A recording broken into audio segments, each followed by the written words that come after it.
லேவியராகமம் 26:11-12. And I will send my tabernacle among you.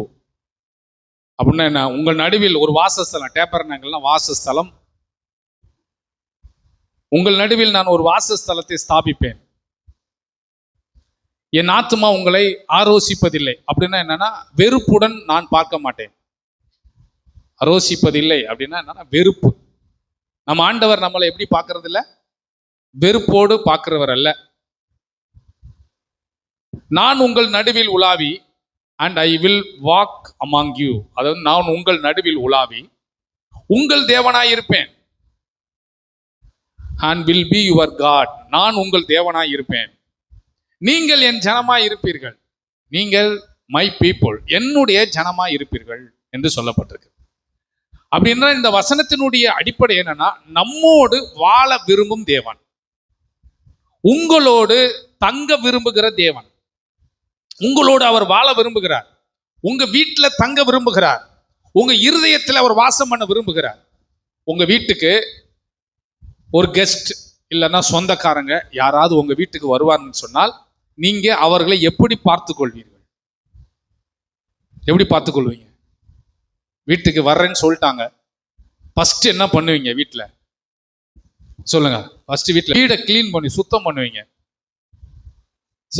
இன்னொரு 10 நிமிஷத்துல வந்துடுவேன் அப்படின்னு சொன்னா ஆளுக்கு ஒரு மூலையில் என்ன பண்ணுவீங்க? துணிமணிலாம் கட்டி பெட்ஷீட்டுக்குள்ள போடுறா, கட்டுறா, கட்லிக்குள்ள தள்ளுறா, போடுறா, பாஸ்டர் வரேன்னு சொல்லிட்டாரா.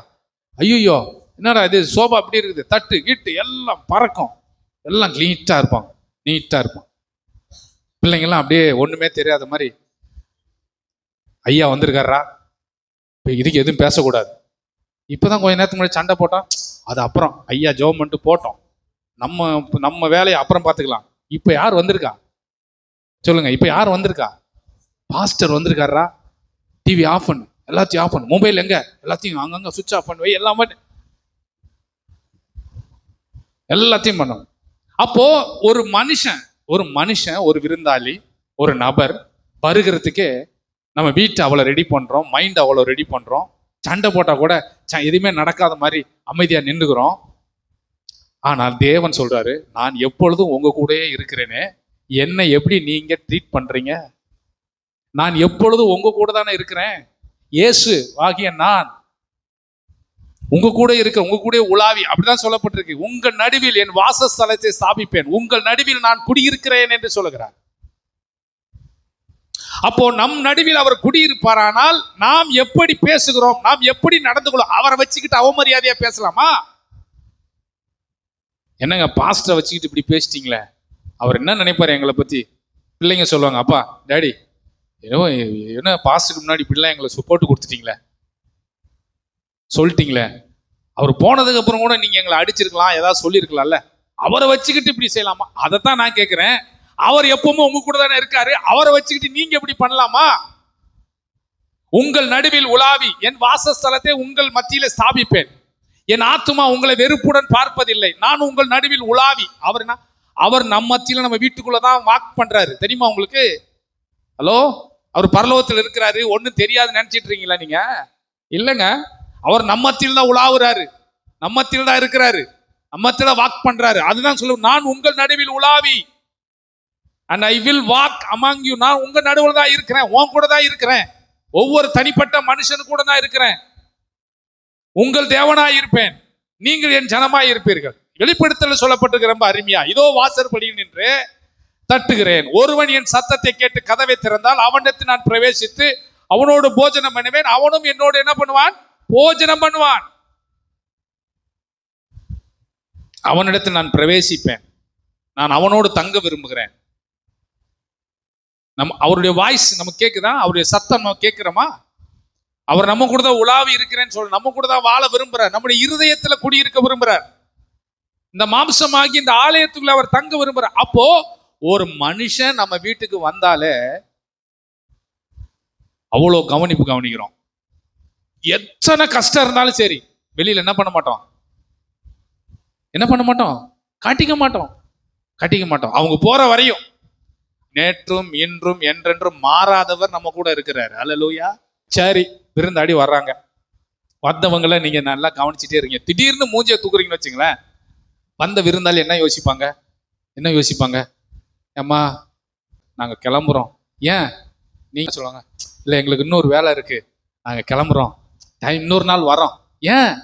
அவங்க ஏதோ ஒண்ணு அங்க ஒரு அசௌரியமா இருக்கிறத பார்த்துட்டாங்க, அவங்களுக்கு அங்க கம்ஃபர்ட்டா இல்லை, ஏதோ ஒண்ணு முகம் தூக்கிருச்சு, ஏதோ ஒண்ணு நடக்குது, அவங்க பார்த்தாங்க, அவங்க பேசிக்கிறாங்க, போயிடுவோண்டா, இப்போ சூழ்நிலை என்ன, கிளைமேட்டு இப்போ சரி கிடையாது, போகலாம்.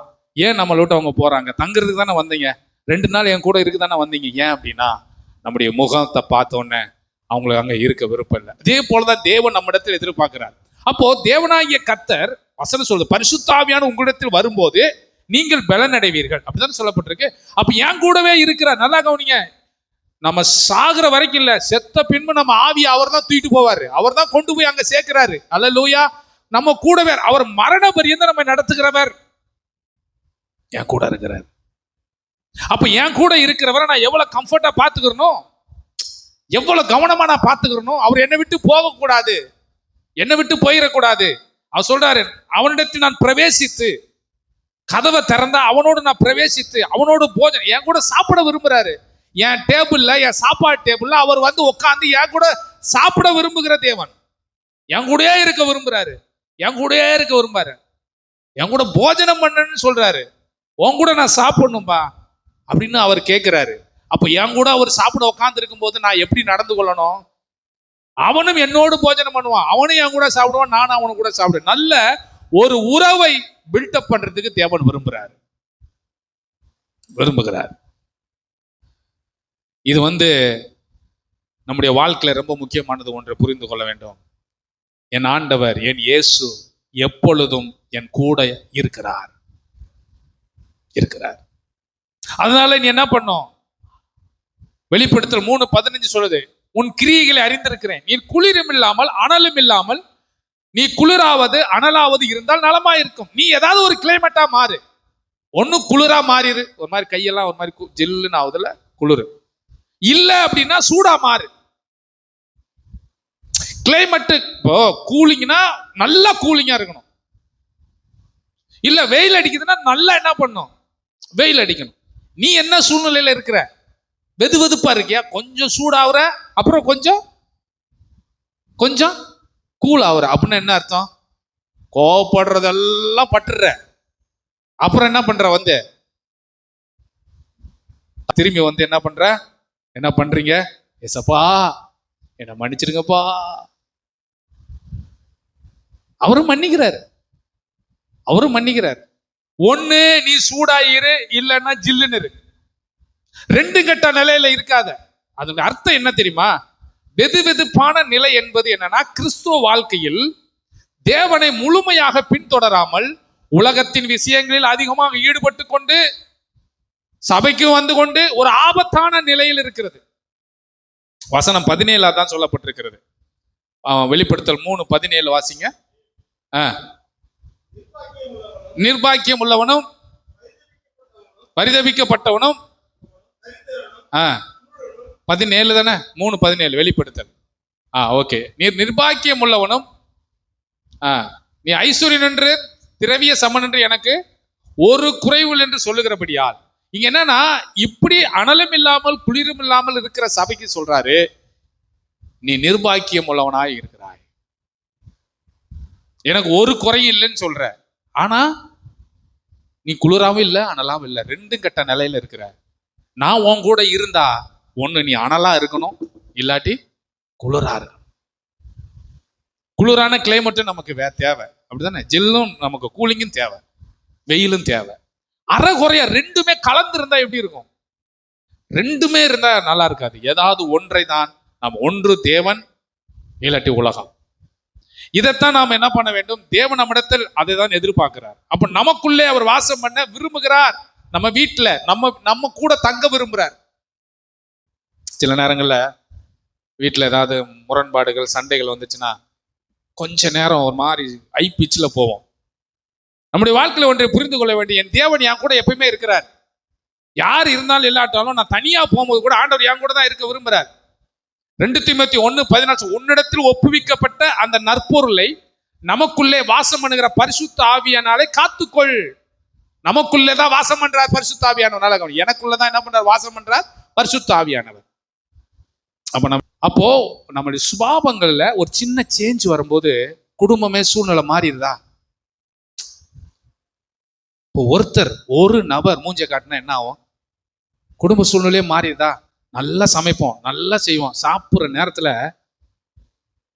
இந்த வாண்டுங்க இருக்கு பாருங்க வீட்டுல, என்னத்தையாவது ஒண்ணு சொல்லி விட்டுருங்க, சூழ்நிலையே மாறிடுங்க. அம்மா, அப்போ நம்முடைய வாழ்க்கையில ஒன்றை புரிந்து கொள்ள வேண்டும். ஒரு மனுஷனால சூழ்நிலை மாறிடுது. கொஞ்சம் மூஞ்ச தூக்குனா போச்சு, அவ்வளவுதான். அன்னைக்கு ஆராதனை முடிஞ்சு, பிரசங்கம் முடிஞ்சது, எல்லாமே முடிஞ்சிச்சோம். அதனாலதான் ஆண்டவர் சொன்ன, உனக்குள்ள இருக்கிற சமாதானத்தை நீ காத்துக்கொள், உனக்குள்ள இருக்கிற கிளைமேட்டை நீ காத்துக்கொள், உனக்குள்ள இருக்கிற சூழ்நிலையை நீ காப்பாத்திக்கோ. நான் உன் கூட தான் இருக்கிறேன். அவர் இருக்கும்போது அவமரியாதை நடந்துக்கிறாத, அவர் இருக்கும்போது வேற மாதிரி பேசாத, பரிசுத்த ஆவியானவரை காத்துக்கொள், அவரை துக்கப்படுத்தாத. வசனம் 2 கொரிந்தியர் 6ஆம் அதிகாரம் 16வது வசனம் சொல்லுகிறது. 2 கொரிந்தியர் 6:16 வாசிங்க. தேவனுடைய ஆலயத்துக்கும் விக்கிரகங்களுக்கும் சம்பந்தம் ஏது? தேவனுடைய ஆலயத்துக்கும் விக்கிரகங்களுக்கும் சம்பந்தம் ஏது? நல்லங்க. கர்த்தர் சொன்ன, நான் அவர்களுக்குள்ளே வாசம் பண்ணி அவர்களுக்குள்ளே உலாவி அவர்கள் தேவனாய் இருப்பேன், அவர்கள் என் ஜனமாய் இருப்பார்கள் என்று தேவன் சொன்னபடி. ஆமா, உங்களுக்குள்ளதான் அவர் வாசம் பண்ண விரும்புறாரு. அப்போ எனக்குள்ள ஒருத்தர் வாசம் பண்ண விரும்பினா, அவரை என் கூட எப்போ நிரந்தரமா அவர் தங்க விரும்புறாருன்னா, நான் அவரை எந்த விதத்திலும் துக்கப்படுத்திடக்கூடாது. பரிசுத்த ஆவியானவர் என்ன பண்ணக்கூடாது? சொல்லுங்க, பரிசுத்த ஆவியானவர் என்ன பண்ணக்கூடாது? துக்கப்படுத்தக்கூடாது.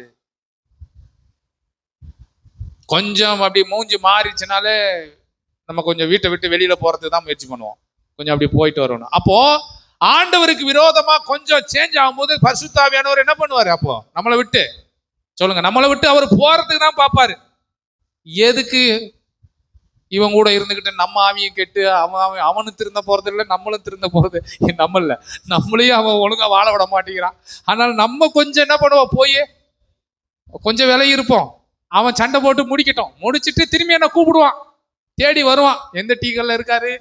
ஈகா ஸ்நாக்ஸ்ல இருக்காரா, இல்லைன்னா கோல்டன்ல உட்காந்துருக்காரா, எங்க உட்காந்துருக்காரு? தேடி வருவான். அப்ப நம்ம திரும்பி உள்ள போலாம். என்ன பண்றது? விடவும் மனசு வரல, விட்டு ஓடவும் எனக்கு மனசு இல்லை, என்ன பண்றது அப்படின்ற ஒரு சூழ்நிலை தான் அங்க இருக்கிறத நம்ம பார்க்கிறோம்.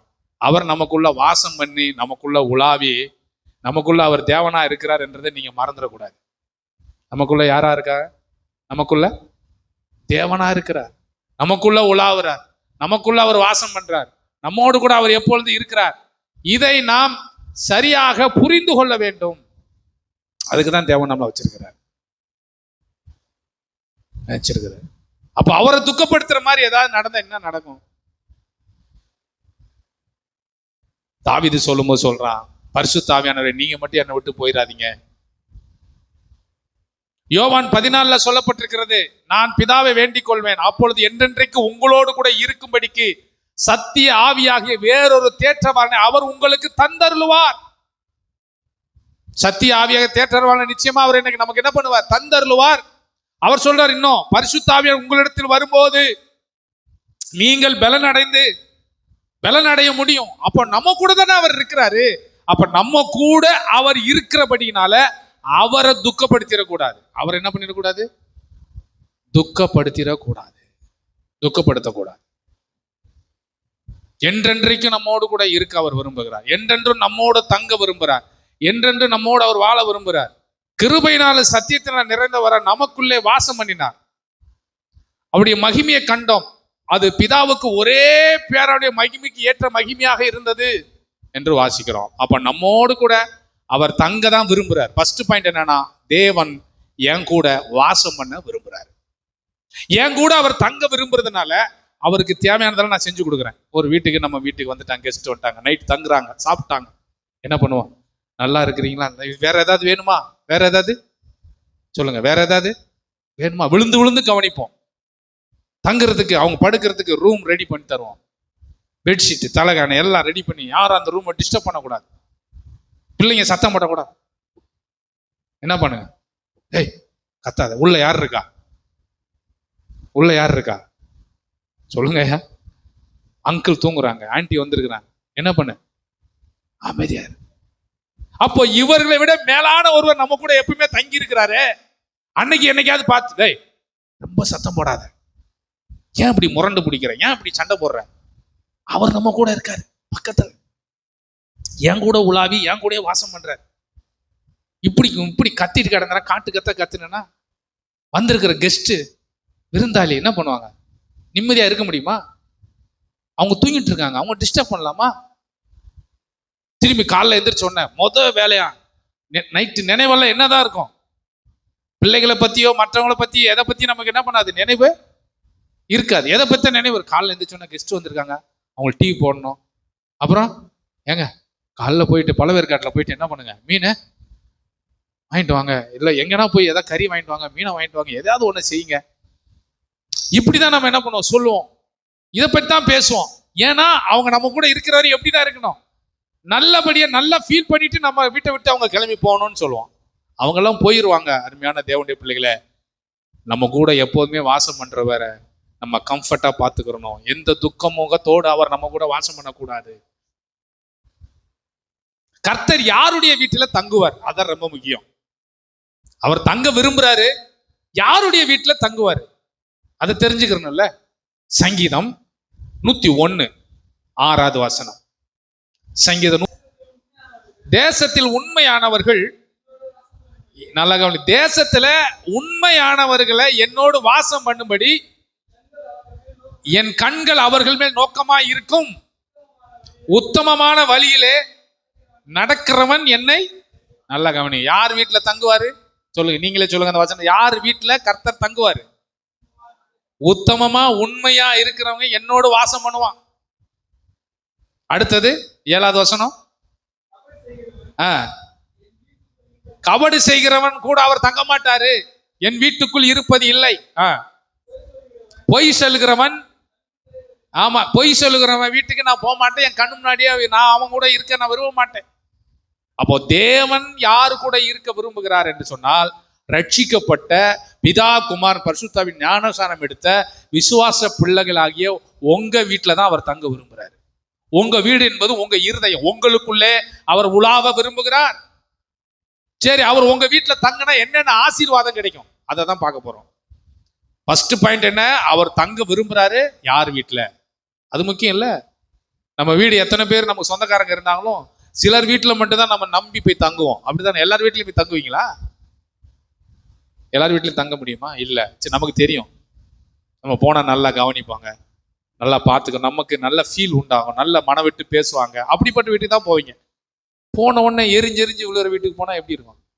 நீங்க இங்க போன் பண்ணும் போதே சொல்லிடுவாங்க, நாங்க இன்னைக்கு எங்க போலாம், எங்கேயாவது சொல்லுங்க, அங்க போலான்னு பிளான் பண்ணிருக்குமே. அப்படியா? ஆனா சிலர் இருப்பாங்க, அவங்களே போன் பண்ணி, நீங்க கண்டிப்பாக இங்க வரணும், வந்து என் கூட 2 நாள் தங்கணும், வாங்க தம்பி வாங்கப்பா, என்னப்பா வரவே மாட்டீங்களே, ஏங்குவாங்க, நம்ம வர்றதுக்காக ஏங்குவாங்க. ஆனா நம்ம அங்கெல்லாம் போக மாட்டோம். இந்த ஏங்காம ஒண்ணு கிடக்கு பாருங்க, அங்க போய் உக்காந்துக்கிட்டு இருப்போம். நம்ம ஆண்டவர் அப்படிதான் ஏங்குறார், என் கூட வந்துடுறியா, என் கூட இருப்பியா, என் கூட வாசம் பண்றியா? கர்த்தர் உங்கள் வீட்டில் தங்கினால் உங்களுக்கு வரும் ஆசீர்வாதம் என்ன? மேல இருக்க பாசத்திலே, அப்பா நான் உண்மை பார்க்கன்னு சொல்றேன், எதையாவது என்கிட்ட இருந்து புடிங்கிட்டு போலான்னு தானே வர்ற. ஒண்ணு வீட்டை கூடு, காரை கூடு, சொத்தை கூடு, அதை கூடு, இதை கூடு, இதே தானே கேட்கிற. என்னைக்காவது எனக்கு எதுவுமே வேணாம், உங்களை பார்க்கணும் ஆண்டவரேன்னு என்னைக்காவது வர்றியா? ஆசீர்வாதத்தை வாங்குறதுக்கு மட்டும்தான் வர, மற்ற நேரங்கள்லாம் எட்டி பார்க்கறது கிடையாது. நம்ம எதிர்பார்ப்பு நல்லதான், ஆண்டவரை எங்களை தாங்க, அதை தாங்க நம்ம கேடுறோம், ஆண்டவரும் தருவாரு. வாங்கின பின்பு என்ன கேட்கணும், என் கூட தங்குறீங்களா, இங்கே இருந்துட்டு போங்களேன், ஒரு 2 நாள் எல்லாம் இருந்துட்டு போங்களேன். இந்த உறவை தான் தேவன் எதிர்பார்க்கிறார். அதனால ஆசீர்வாதத்தை நீ கேட்காத, அதை கேட்காத, இதை கேட்காதன்னா அவர் சொல்லலை. கேளு, நான் தர்றேன், நான் தருவேன், ஏன்னா என் நாமத்தினால எதை கேட்டாலும் உனக்கு தருவேன். ஆனா தந்த பின்னு என்ன மறந்துடாத, என்ன மறந்துடாத, என் கூட இரு, என் கூட வாழ விரும்பு. உங்க வீட்டுல அவர் தங்குனா என்ன நன்மை கிடைக்கும், அதை தான் நம்ம பார்க்க போறோம். 2 கொரிந்தியர் 3:17 வாசிக்கிறோம். ஆவியானவர், கர்த்தருடைய ஆவி எங்கேயோ, நல்ல கவனி, எனக்கு அவர் என் கூட தங்கினார்னா எனக்கு ஒரு விடுதலை உண்டாகும், எனக்கு ஒரு விடுதலை உண்டாகும் விரும்புகிறார். கர்த்தருடைய ஆவியானவர், கர்த்தருடைய ஆவி எங்கேயோ அங்கே விடுதலை. எனக்குள்ள ஆவியானவர் வாசம் பண்ணா நான் விடுதலையோடு இருக்க முடியும். அல்லேலூயா சொல்றீங்களா? ஆமா. சூழ்நிலையே சரியில்லை பாஸ்டர், ஒரே பிரச்சனை, ஒரே போராட்டமா இருக்குதுன்னு சொல்றீங்களா? நான் சொல்றேன், நீங்க ஒரு சூழ்நிலையா மாறிடுங்க. சூழ்நிலையை பார்த்து பேக் அடிக்காதீங்க. நீங்க ஒரு சூழ்நிலையா மாறுங்க. நீங்க ஒரு கிளைமேட்டா மாறுங்கன்னு சொல்ல வரேன்.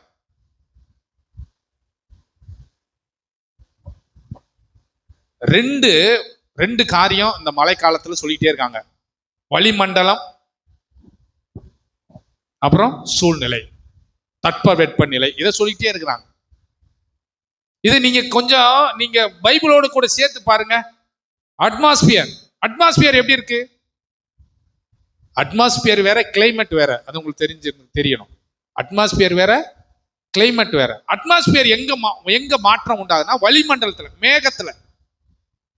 மேகத்துல மாற்றம் உண்டாகுது. வளிமண்டல சுழற்சி அங்க மாற்றம் வரும்போதுதான் இங்க பூமியில என்ன பண்றது, கிளைமேட் எப்படி இருக்கு, அங்க என்ன நடக்குதோ அதான் இங்கே நடக்கும். அங்க வெயில் அடிச்சா இங்க என்னதான் அடிக்கும், வெயில் தான் அடிக்கும். அங்க மழை வர்ற மாதிரி இருந்துச்சுன்னா மேகமூடமா தான் இங்கேயும் அப்படிதான் இருக்கும். அப்போ அட்மாஸ்பியர் எப்படி இருக்கிறதோ, வளிமண்டலம் எப்படி இருக்கிறதோ, அதே மாதிரிதான் கிளைமேட்டும் இருக்கும். இப்ப நம்மள எந்த அட்மாஸ்பியர் கீழே நம்ம இருக்கிறோம்? எந்த அட்மாஸ்பியர் கீழே இருக்கிறோம்? பிரச்சனை என்கிற அட்மாஸ்பியர் கீழே இருக்கிறோமா? கடன் என்கிற அட்மாஸ்பியர் கீழே இருக்கிறோமா? இது அந்த வானமண்டலத்தின் பொல்லாத ஆவிகள் மேல இருக்கு. நல்லா கவனி, வளிமண்டலத்தில் இருக்கிறது.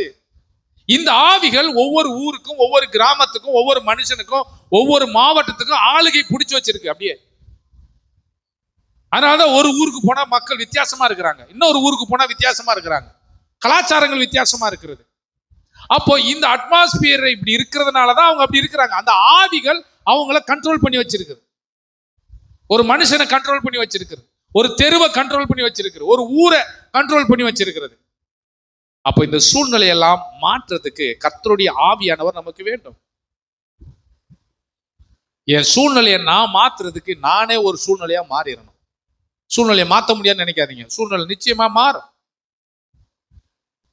தேவன் உங்க வாழ்க்கையில் இருக்கிற சூழ்நிலையை மாத்தி இருக்கிறாரா? எஸ் ஆர் நோ சொல்லுங்க. எஸ், மாத்தி இருக்கிறாரா? கடந்த மாதங்கள்ல இருந்த சூழ்நிலை உங்களுக்கு மாறி இருக்கிறதா? கிளைமேட் மாறி இருக்கிறதா? அப்ப நம்முடைய வாழ்க்கையில ஒன்று, தேவன் என் கூட வந்து என் வீட்டுல தங்கினார்னா, எனக்குள்ள இருந்தாருன்னா எனக்கு ஒரு விடுதலை உண்டாகும். என்ன சூழ்நிலை வந்தாலும் என்னால நான் நினைப்பேன், இந்த சூழ்நிலை மாறும், இந்த சூழ்நிலை மாறும். ஆவிக்குரிய உலகத்தில் இவை இரண்டையும் நம்மளால் மாற்ற முடியும். தேவனுக்குள் வாழ்ந்தால், தேவன் நமக்குள்ள இருந்தால் எப்பேற்பட்ட சூழ்நிலையும் மாறும். ஒரு ரொம்ப சண்டை போட்டுட்டே இருக்கிறாரு, அவர் மாறுவாரா? நிச்சயமாய் மாறும். சூழ்நிலை மாறும், கிளைமேட் மாறும். என்ன பண்ணணும்? மீண்டும் மீண்டும் தேவனை தெரிந்து கொள்ளுதல், மீண்டும் மீண்டும் ஜெபம், மீண்டும் மீண்டும் வேத வாசிப்பு, மீண்டும் மீண்டும் தேவனை ஆராதிப்பது, மீண்டும் மீண்டும் பாடல்களை கேட்கும் போது நம்முடைய கிளைமேட் மாறும், சூழ்நிலை மாறும், நிச்சயமா மாறும். இன்னைக்கு இருக்கிற மாதிரி நம்ம சூழ்நிலை இப்படியே தான் கடைசி வரைக்கும் போவனா? இல்ல, எல்லாவற்றையும் மாற்றுகிறவர். அவர் என் கூட தங்கினா சூழ்நிலையை மாற்றுவார், எனக்கு ஒரு விடுதலை உண்டாகும். அட்மாஸ்பியரும் கிளைமேட்டும் இப்படிலாம் மாற்றத்தை கொண்டு வந்து எனக்குள்ள இந்த ரெண்டு சூழ்நிலை எல்லாம் என்னால அட்மாஸ்பியரும் மாற்ற முடியும், கிளைமேட்டையும் மாற்ற முடியும். நான் சொல்றது இயற்கையில இருக்கிற இந்த சொல்லல, ஸ்பிரிச்சுவலா சொல்றேன். அட்மாஸ்பியர் அசுத்தாவிகள் எனக்கு விரோதமா தாக்குறதுக்கு வருது, என் சூழ்நிலை வித்தியாசமா மாறிடுது. ஆனா இதை நான் பார்த்துட்டு அப்படியே நிக்க போறது இல்ல. என்கிட்ட தூபபீடம் இருக்கிறது, என்கிட்ட ஜபாவி இருக்கிறது, அதை நான் புகை போட்டு என்ன பண்ண போறேன் சொல்லுங்க? சாம்பிராணி புகை போடுற மாதிரி தூபத்தை போட்டு விடு, ஒரு 40 நாள் ஜபத்தை. அல்லேலூயா. 40 நாள் கிளைமேட் எப்படி இருக்கு? ஜபம் ஜபம் ஜபம் ஜபம் ஜபம். சூழ்நிலை மாறும், எங்க பார்த்தாலும் ஜபம். பாப்பான் பிசாசு 6 பால் இருக்கும்போது கோச் யார் அனுப்புவார் தெரியுங்க? யார் அனுப்புவார் சொல்லுங்க? கடைசி இருக்கிறவனை அனுப்புவாரு இல்ல. இந்த சூழ்நிலைக்கு இந்த ஆளை அனுப்புனா கரெக்டா அடிப்பான்னு தெரியும். ஒருத்தன் சொல்லுவான், நான் போனேனே, நானும் அடிப்பேனே, டேய் ஆய முடிட்டு அமைதியார், போனவன அவுட் ஆயிட்டு வந்துருவ, நீ எல்லாம் செட் ஆக மாட்டாது, இவனை அனுப்புனா கரெக்டா இருக்கு, போடா நீ போடா. அப்படிதான் கோலியாத்தை அடிக்கிறதுக்கு தாவீது அனுப்புனாரு. அல்லேலூயா. அண்ணன் தம்பியெல்லாம் எல்லாம் ராணுவத்துல பயங்கர ட்ரைனிங் எடுத்துக்கிட்டு பயங்கரமா இருக்கிறான். டேய் அவன்லாம் ஓரங்கட்டுறா, சுத்ரா, எடுறா கல்ல, விட்றா தலையில, அட்ரா. பிசாசு நம்மளை பார்த்து அப்படிதான் பயப்படுவான். ஏன்னா அவனே பார்த்து ஆச்சரியப்படுவான். என்ன எப்ப பார்த்தாலும் ஜெபம் ஜெபம் உபவாசம் ஒரே பாட்டு சத்தமா இருக்குதே. அவனை தான் அவன் டார்கெட் பண்ணுவான். நல்லா கவனிங்க.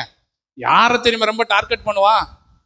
வந்து போறதெல்லாம் டார்கெட் பண்ண மாட்டான். காக்கா விசுவாசிலாம் அவனுக்கு தேவையில்லை. காக்கா விசுவாசின்னு என்னது? வந்து போக்கும் வரத்துமா இருந்துச்சான் நோவா பேலையில. காக்கா விசுவாசிலாம் தேவையில்லை. அவனுக்கு எந்த விசுவாசி தேவைனா தேவனோடு ரொம்ப நெருங்கி இருக்கிறான் பாருங்க, அவனை தான் அவன் டார்கெட் பண்ணுவான்.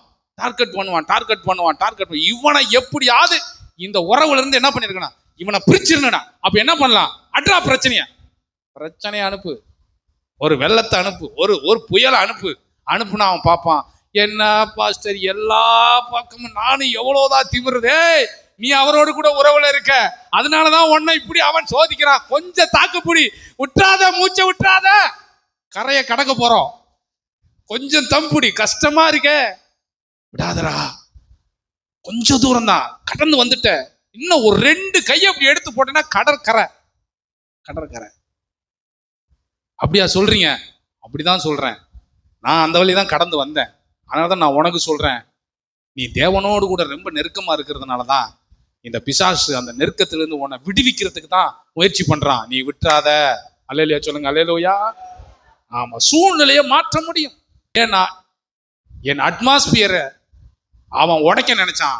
வான மண்டலத்தில் இருக்கிற பொல்லாத ஆவி, அவனை நான் எதிர்த்து போய் கிளைமேட்டை நான் மாத்தினேன்.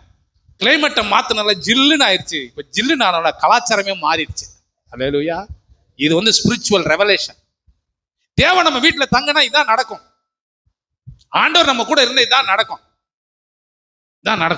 எங்க பொல்லாத ஆவியை நீ எதிர்த்துட்டல, அவன் விளையிட்டோன்னு கிளைமேட் ரொம்ப அப்படி பயங்கரமாயிருச்சு.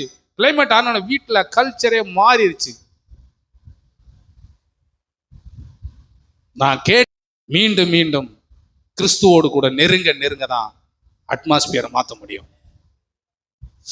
வான மண்டலத்துல பொல்லாத ஆவி தள்ளப்பட்ட தூதர்கள் மேல இருந்து வேலை செஞ்சு கொண்டிருக்கிறாங்க. அதை நீங்க கண்டுகொள்ள வேண்டும்.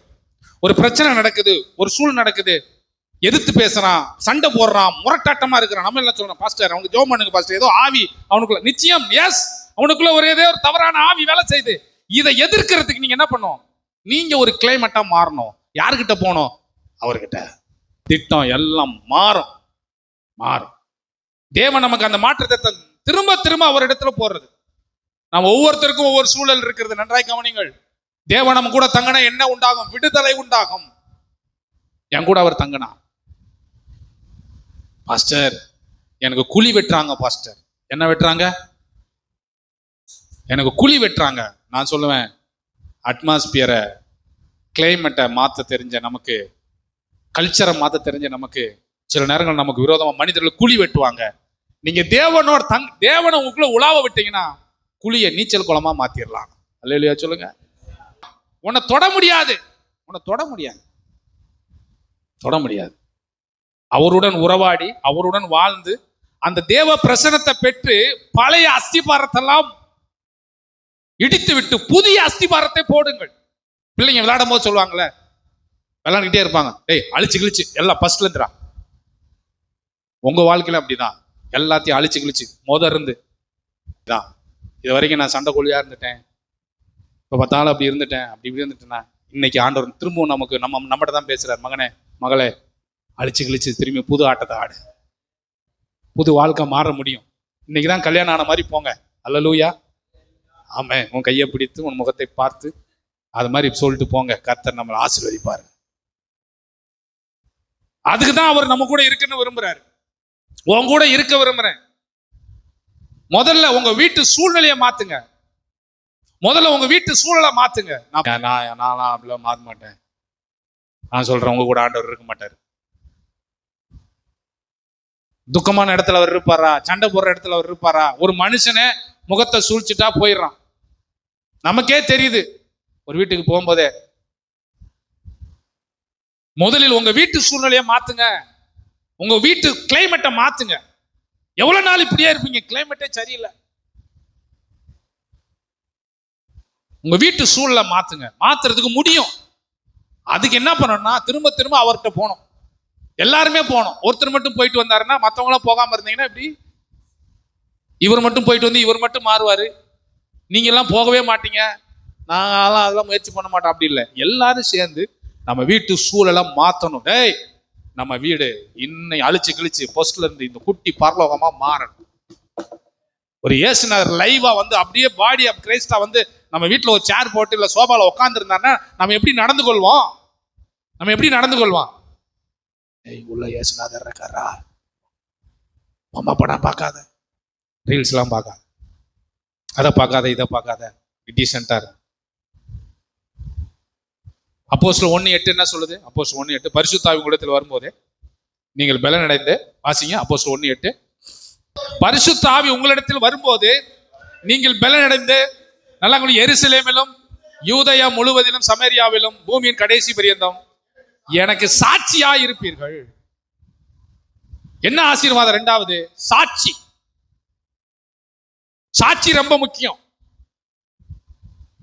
அப்போ எப்படி நான் சாட்சியா வாழ முடியும்? அவர் எனக்குள்ள உலாவி, அவர் எனக்குள்ள இருந்தார்னா, அவர் எனக்குள்ள வாழ்ந்தார்னா, அவர் என் வீட்டுல தங்கினார்னா, என் பிள்ளைகள் உள்ளத்துல என் உள்ளத்துல இருந்தார்னா நான் சாட்சியா இருக்க முடியும். எங்கெங்கெல்லாம் சாட்சி? எருசலேமிலும் யூதயாவிலும் எல்லா இடத்திலும். வீட்டுல மட்டும் கிடையாது. எருசலேம் என்பது வீடு, யூதயா என்பது பக்கத்து வீடு, சமரியா என்பது வேற ஊர். எல்லா இடத்திலும் உங்க சாட்சியை நீங்க காத்துக்கொள்ளணும். அதுக்கு உங்களால முடியாது. மாம்சத்துல நம்ம இன்னைக்கு சாட்சியா இருக்க போறேன் முடியாது. திரும்ப திரும்ப அவர்கிட்ட போய் அவரோடு கூட உலாவி, அவரோடு பேசி, அவரோடு வாழ்ந்து, அவர் சொன்ன வசனத்தை படிச்சு, அவர் சொன்ன வார்த்தையை தியானம் பண்ணாதான் நம்ம சாட்சியா இருக்க முடியும். பவுல் மெலித்தா தீவுக்கு போறாரு. நல்லா கவனிக்கிறீங்களா? மெலித்தா தீவுக்கு போறாரு. குளிர், கிளைமேட் எப்படி இருக்காங்க? மழை. குளிருக்கு என்ன பண்றாங்கன்னா அனல் மூட்டுறாங்க, கிளைமேட்டை மாத்துறாங்க. கொஞ்சம் நம்ம அளவுல கொஞ்சம் மாத்திக்கிறோம்பா, கூலிங்கா இருக்கு, கையில தண்ணி எல்லாம் வைக்க முடியல, கொஞ்சம் என்ன பண்ணுவோம், சூடு உண்டாக்கும்னு சொல்லிட்டு எல்லாம் நெருப்பு மூட்டி எல்லாம் நடந்துட்டு இருக்கு. பவுல் என்ன பண்ணார் சொல்லுங்க? பவுல் என்ன பண்ணார் சொல்லுங்க? கொஞ்சம் விறகு என்ன பண்ணார்? போய் அள்ளும் போது என்ன ஆச்சு? விரியன் பாம்பு கடிச்சிச்சு. நல்லா கவனிங்க. நீங்க கிளைமேட்டை மாத்துறதுக்கு முயற்சி பண்ணும்போது பிசாசு உங்களை விட மாட்டான், பிடிப்பான். கிளைமேட்டை மாத்திர சும்மா போயிட்டு வாடா, உனக்கு அதை தருவார் இதை தருவார் சொல்லி அனுப்புனேன். இப்ப என்னமோ உண்மைத்தான் நான் பார்க்கிறேன், உம்மோடு வாழ்வதுதான். என்னது இது புதுசா இருக்கு? இதெல்லாம் நமக்கு சரிப்பட்டு வராதுடா, பிடிப்பான். ஒரு விரியன் பாம்பு கவி கொண்டது. ஏன்னா பவுல் என்னன்னா கிளைமேட்டை மாத்த விரும்புறார், சூடு உண்டாக்க, அனலா மாத்துறதுக்கு விரும்புறார். அள்ளி போடுறாரு. அள்ளி மொத்தமா அள்ளி போட்டாரு. பாம்பு நெருப்புல விழுந்துருச்சு. விழுந்த பாம்பு கவிக்கின்றது. அவன் அன்னைக்கு என்னன்னா, நீங்க நல்லா அனலா அன்னைக்கு ஏதோ ஒண்ணு பண்ணிட்டு போயிருக்கீங்க அவனுக்கு விரோதமா. ஹலோ, அவனுக்கு அது பிடிக்கல. அதனாலதான் கவி கொள்றான். கவி கொண்டு செத்துட்டானா? சாவல. அது ஒரு பூச்சி. இது என்னது? என்ன போட ஒரு குச்சி எடுத்து திரும்பி தூக்கி அந்த அங்கிலே போட, எரிஞ்சு சாவு. யாருக்கிட்ட வந்து என்ன பேச்சு பேசி? மெலித்தா தீவில பவுலுடைய வாழ்க்கையில நடந்த விஷயம். கிளைமேட்டை நீங்க மாத்த விரும்புனீங்கன்னா உங்களுக்கு டேஞ்சர் இருக்கு, பிரச்சனை இருக்கு. ஆனா அந்த பிரச்சனையின் மத்தியில உங்களை அந்த பிரச்சனை ஒண்ணும் செய்யாது. ஆமேன்னு சொல்லுங்க. ஆமே. அதனால கிளைமேட்டை மாத்த வேணாம். எதுக்கு நமக்கு வம்பு? அது பாட்டு போற போக்குல போட்டோம்னு நினைக்காதீங்க. சூழ்நிலையை மாத்துங்க. சூழ்நிலையை மாத்துறதுக்கு நீங்க ஒரு சூழ்நிலையா மாறிடுங்க. நீங்களே ஒரு சூழ்நிலையா மாறுங்க. அதுக்கு என்ன பண்ணணும்? அவர்கிட்ட போனோம். சூழ்நிலையை மாத்தும் போது பிரச்சனைகள் வரும்.